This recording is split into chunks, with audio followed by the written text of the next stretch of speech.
Hey guys, thanks for dropping in, see what I'm up to.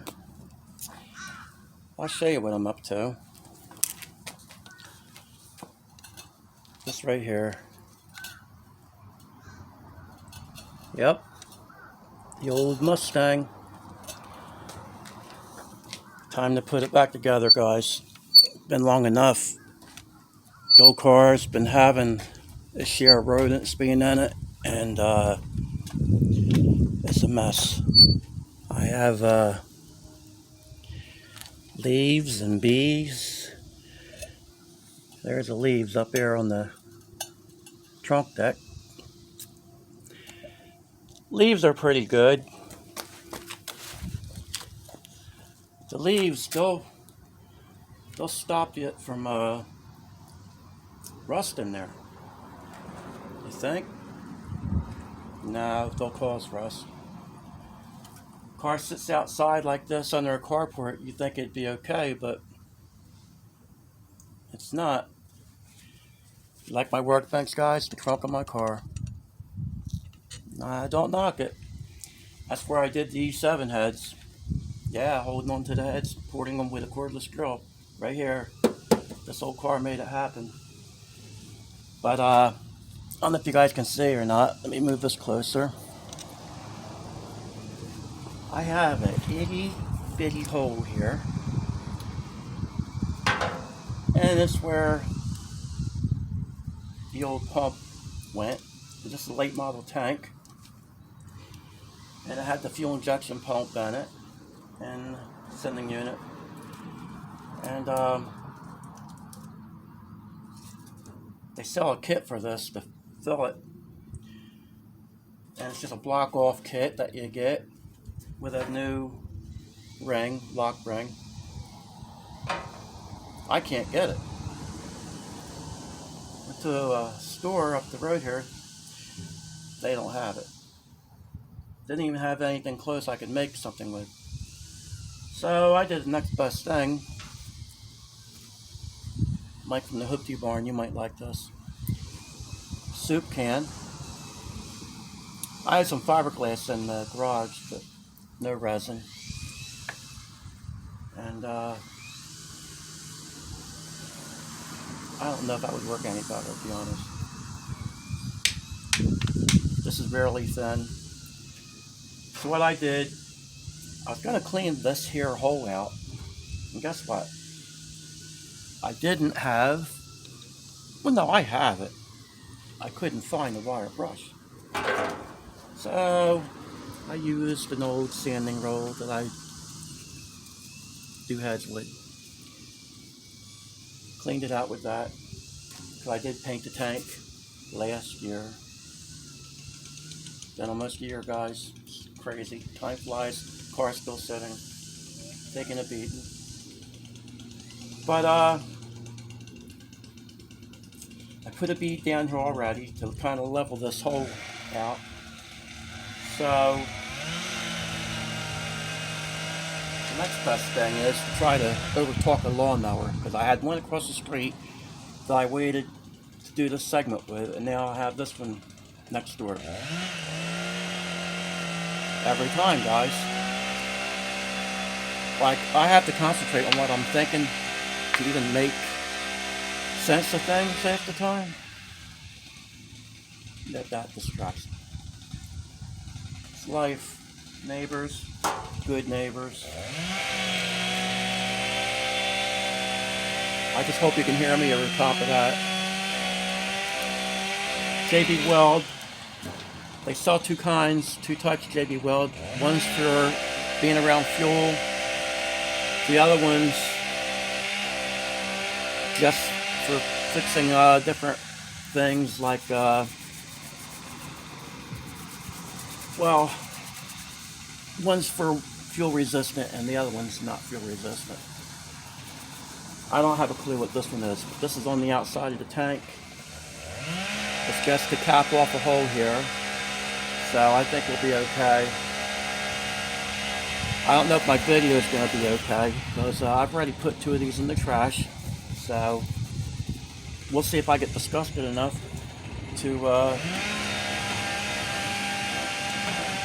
put this on with all the blunders in it again.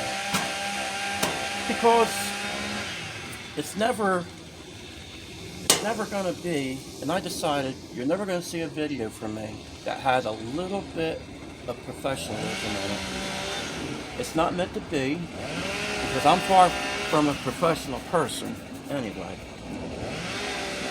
But it would be nice if I could at least hear myself make my own mistakes.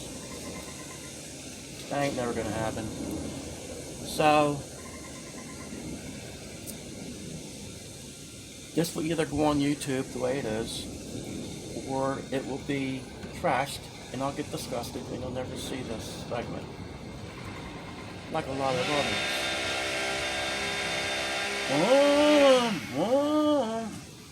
I hear you. What I'm doing here is just putting the JB weld around it to make sure it seals on the outside. And then, if I don't run out of this JB weld, what little bit I have left here, I'm going to go over top of the rest of the lid. So, I did tell you guys, I believe, in the beginning of the segment, that I put a layer of JB weld around here. That was to fill where the gasket would go. It has a rubber gasket that would normally go there. I wanted to fill that first. I let that set up, and you would have saw that, except for the fact I had that saw going and one across the street both. So anybody would know how to do this. The problem is, do I recommend doing this? No. So this isn't for something to show somebody how to do this. This is what I'm doing, and that's why I'm not really putting a camera down here where somebody can see too much, because this would be something you really don't want to do. So I do have to get it under this clip here though. I evidently have a bee's nest in here, because they're sure determined to get around here. I went in the garage a while ago, seen a bee there, planning on making a nest, and it was too late. They had already had one right in the door frame right there. So as many times I walk past that door, lucky I didn't get stung there. But yeah, it's everyday life, guys. I should actually rough this lid up, but by the time I'm done putting this epoxy on here, it's not going to matter, because this will set up, and there's no way that can fall off of there or fall out.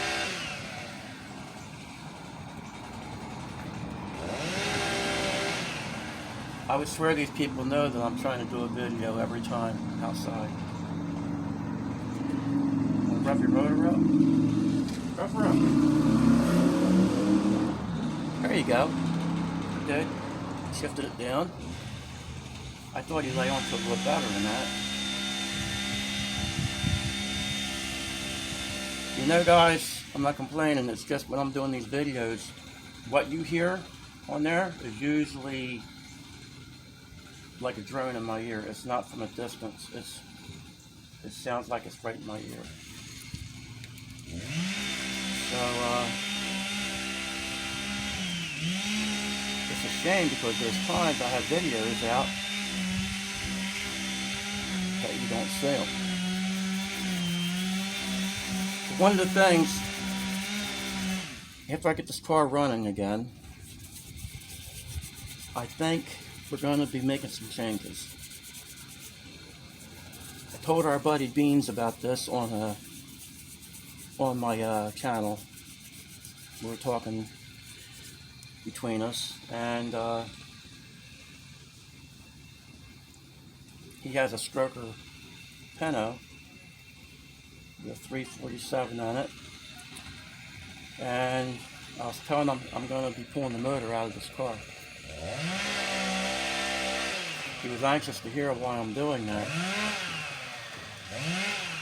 I was going to kind of save that for another segment, but it's like this here. This engine in this car is overkill for this car. And what I mean by that, I'm wasting the engine. I can't go to the track without getting thrown out because there's no cage in the car, and this engine went the fastest so far in that green car in the garage. So what would you guys do? Sandbag it in this, or put it back in the car that it can run the number where it belongs? I can put a stock engine in this car and go 11s with it. So that's what I think I'm going to be doing. I don't want to cage this car. We have 2 cars in the garage that are caged. I don't think we need 3. I'm too heavy to be going over a roll bar. This car is a street car. It is meant to be an everyday driver, and it's got in the way from doing anything. It doesn't get driven. You guys saw it on YouTube probably. It went out of this driveway down the track, and the motor sounded weak. And why wouldn't it be? It just sits, and then I fire it up. We take it to the track and then run a time with it, and it's half a second slower in this car anyway. So what do? Keep working with it in this car, or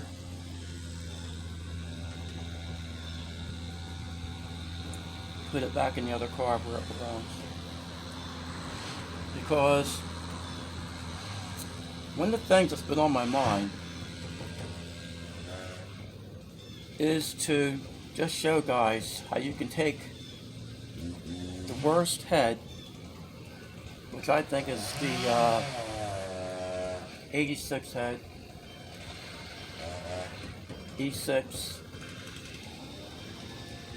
and just show guys that it doesn't matter what head you have, that you can do good things with it if you want to put the time and effort into it. So I think that's going to be what's going to happen with this. This took a lot more epoxy than I thought. If you're ever going to fix something, guys, get 2 tubes, because even though you think you're doing a spot this big, you'd be surprised how much it takes by the time you're done. So that's my plan,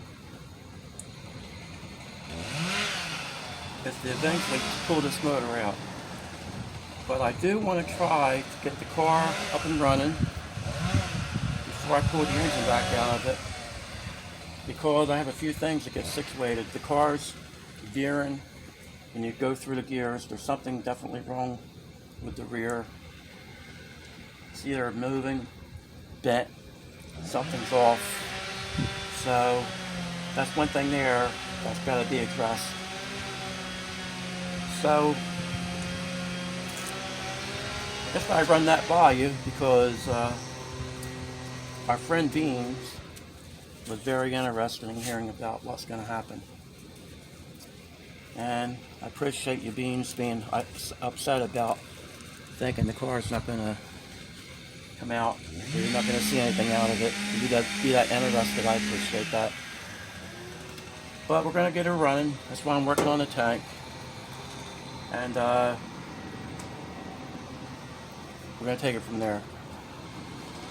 But if my son comes to me and says I'm ready to throw that green car back together, than is coming out of this, because I would rather watch that car run than drive this myself.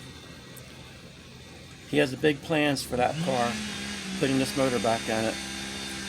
I don't know if I should say what they are, but it gets me going when he tells me what he's up to. Whether he'll get it done or not this year, I don't know, because he has a lot going on. He has the S10 he's playing with. He's building another car with the LS stuff in it. He has this car next to me to put together. So I gotta find out if he's ready for this engine and gonna just throw it back in this green car and throw it back together and do what he said. Because it's like this here. He told me he wants to put a turbo on it, and which means that the camshaft will be being changed in this engine, and he thinks he can get the engine in that green car to go in the 8-second zone. Well, I'll tell you what, I'd rather see that than see this car here go into the 9s or 10s. If that engine's capable of doing that, and the way I figured it out,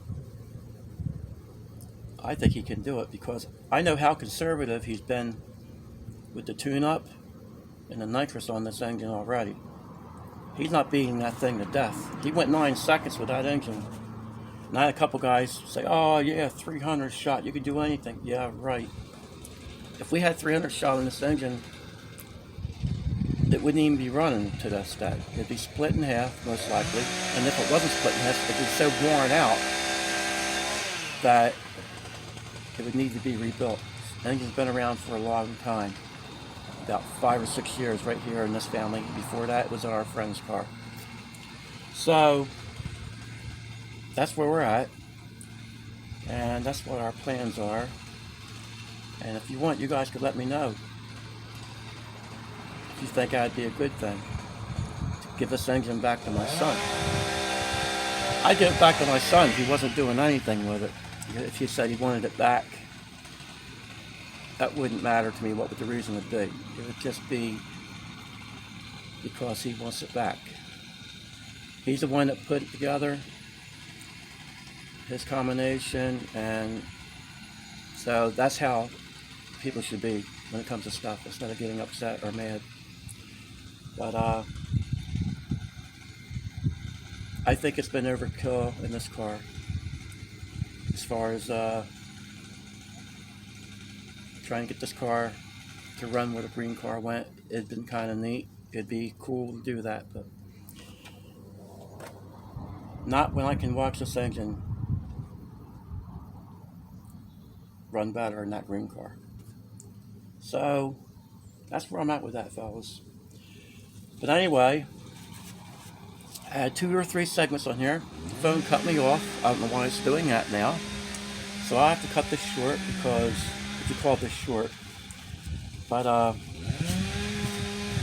do want to thank you guys for checking out what I'm up to, and always take the time to do that, guys. We'll see if I bother posting this or not. If I do, just put up with all the noise and overlook my distractions here if you can, guys. Alright, fellas, have a good day, and I appreciate you guys always. Thanks again, guys.